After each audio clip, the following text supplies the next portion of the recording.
General Grant habitually wears an expression as if he had determined to drive his head through a brick wall and was about to do it. The year 1862 would introduce two great forces into the war, unspeakable slaughter and Ulysses S. Grant. While McClellan hesitated in Washington, Grant, back in the field after months of desk duty, won two crucial victories out west. Launching simultaneous attacks by land and water, he took first Fort Henry on the Tennessee River, then Fort Donelson on the Cumberland, where he issued an ultimatum to the Confederate commander: no terms except unconditional and immediate surrender.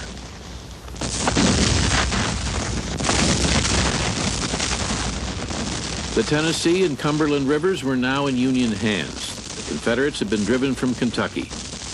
Dozens of southern towns were now occupied by Union troops. In less than a year, Grant had gone from clerk to Union hero. News stories described him coolly smoking under fire, and admirers shipped him barrels of cigars. A delighted Northern public now thought they knew what the initials in his name stood for. They called him Unconditional Surrender Grant. But before Grant's men marched into Fort Donelson, Confederate General Nathan Bedford Forrest slipped out of it with 1,000 men. "I did not come here for the purpose of surrendering my command," he said, and led his troops 75 miles through the snow to safety. Grant and the Union Army would meet Bedford Forrest again. After the Confederate defeat at Fort Donelson, the Female Academy and Stewart College at nearby Clarksville, Tennessee, were converted to hospitals. Sunday the news came. Such panic-stricken people were never before seen. The wounded were being brought up. The citizens were running.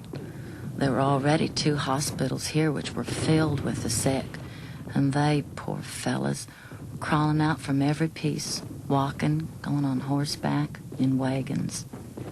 Nanny Haskins. The Union Army was right behind the wounded. They met no resistance. A white flag flew above tiny Fort Defiance west of town, and Mayor Smith came out to inform the Union commander that the Confederate Army had retreated to Nashville.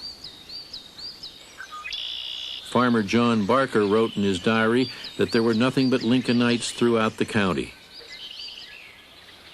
An uneasy federal occupation of Clarksville began.